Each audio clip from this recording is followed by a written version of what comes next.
बोलो भारत माता की, बोलो भारत माता की। डॉक्टर बाबा साहेब अंबेडकर ಅವರಿಗೆ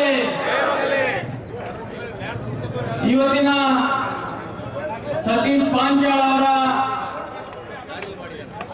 ಆತ್ಮಹತ್ಯೆ ಪ್ರಕರಣ, ಆತ್ಮಹತ್ಯೆ ಅನ್ನೋದು ನಾನು ಈ ಹತ್ಯೆ ಪ್ರಕರಣ ನಾಯಕರಾದ ಆರ್ ಅಶೋಕ್ ಜಿ ಅವರೇ, ಇನ್ನೋರು ನಾಯಕರು ಛಲವಾದಿ ನಾರಾಯಣ ಸ್ವಾಮೀಜಿ ಅವರೇ, ಇನ್ನೋರು ನಾಯಕರು ಸಿ.ಟಿ. ರವಿಜಿ ಅವರೇ, ವೇದಿಕೆ ಮೇಲಿದ್ದಂತ ಎಲ್ಲ ನನ್ನ ಶಾಸಕ ಮಿತ್ರರೇ, ಪಿ. ರಾಜೀವ್ ಅವರೇ, ಎಲ್ಲ ಜಿಲ್ಲಾಧ್ಯಕ್ಷರೇ ಹಾಗೂ ಎಲ್ಲ ಮಾಜಿ ಶಾಸಕರೇ, ಮಾಜಿ ಪದಾಧಿಕಾರಿಗಳೇ, ರಾಜ್ಯ ಜಿಲ್ಲೆ ರಾಷ್ಟ್ರದ ಪದಾಧಿಕಾರಿಗಳೇ, ನನ್ನ ಇಲ್ಲಿ ಅಪಾರ ಸಂಖ್ಯೆಯಲ್ಲಿ ನಡೆದಂತ 3 ಜಿಲ್ಲೆಯ ಕಾರ್ಯಕ್ರಮ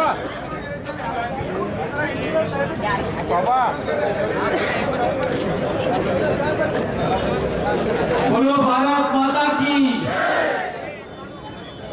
बोलो भारत माता की। डॉक्टर बाबा साहेब अंबेडकर ಅವರಿಗೆ ಇವತ್ತಿನ ಸತೀಶ್ ಪಾಂಚಾಳ್ ಅವರ ಆತ್ಮಹತ್ಯೆ ಪ್ರಕರಣ, ಆತ್ಮಹತ್ಯೆ ಅನ್ನೋದು ನಾನು ಈ ಹತ್ಯೆ ಪ್ರಕರಣ ಪ್ರಿಯಾಂಕಾ ಖರ್ಗೆ ಅವರಿಗೆ ಒಂದ್ಸಲ ವಿನಂತಿ ಮಾಡ್ತೀನಿ, ರಾಜೀನಾಮೆ ಅಂತ ನಾವು ಕೊಡಿಸ್ಲಿಕ್ಕೆ ಅಚ್ಚೆ ಹಾಸ್ತೀವಿ ಭಾರತೀಯ ಜನತಾ ಪಕ್ಷದ ವತಿಯಿಂದ. ಆದ್ರೆ ನಿಮಗೆ ನಿಜವಾಗಿ ಮಾನವೀಯತೆ ಇದ್ರೆ ನೀವು ಒಂದ್ಸಲ ಸಚಿನ್ ಪಾಂಚಾಳ್ ಮನೆಗೆ ಹೋಗಿ ಆ ಕುಟುಂಬಸ್ಥರಿಗೆ ಒಂದ್ಸಲ ಭೇಟಿಯಾಗಿ ಬನ್ನಿ ಅಂತ ವಿನಂತಿ ಮಾಡ್ತೀನಿ. ಇವತ್ತು ಸಚಿನ್ ಪಾಂಚಾಳ್ ನಿಮ್ಮವರೇ.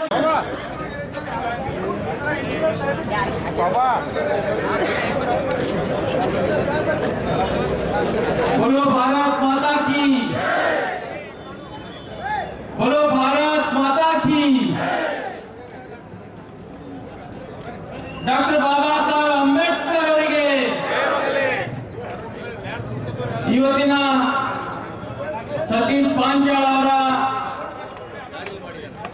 ಆತ್ಮಹತ್ಯೆ ಪ್ರಕರಣ, ಆತ್ಮಹತ್ಯೆ ಅನ್ನೋದು ನಾನು ಈ ಹತ್ಯೆ ಪ್ರಕರಣ ನಾಯಕರಾದ ಆರ್ ಅಶೋಕ್ ಜಿ ಅವರೇ, ಇನ್ನೋರು ನಾಯಕರು ಛಲವಾದಿ ನಾರಾಯಣ ಸ್ವಾಮೀಜಿ ಅವರೇ, ಇನ್ನೋರು ನಾಯಕರು ಸಿ.ಟಿ. ರವಿಜಿ ಅವರೇ, ವೇದಿಕೆ ಮೇಲಿದ್ದಂತ ಎಲ್ಲ ನನ್ನ ಶಾಸಕ ಮಿತ್ರರೇ, ಪಿ. ರಾಜೀವ್ ಅವರೇ, ಎಲ್ಲ ಜಿಲ್ಲಾಧ್ಯಕ್ಷರೇ ಹಾಗೂ ಎಲ್ಲ ಮಾಜಿ ಶಾಸಕರೇ, ಮಾಜಿ ಪದಾಧಿಕಾರಿಗಳೇ, ರಾಜ್ಯ ಜಿಲ್ಲೆ ರಾಷ್ಟ್ರದ ಪದಾಧಿಕಾರಿಗಳೇ, ನನ್ನ ಇಲ್ಲಿ ಅಪಾರ ಸಂಖ್ಯೆಯಲ್ಲಿ ನಡೆದಂತ 3 ಜಿಲ್ಲೆಯ ಕಾರ್ಯಕ್ರಮ.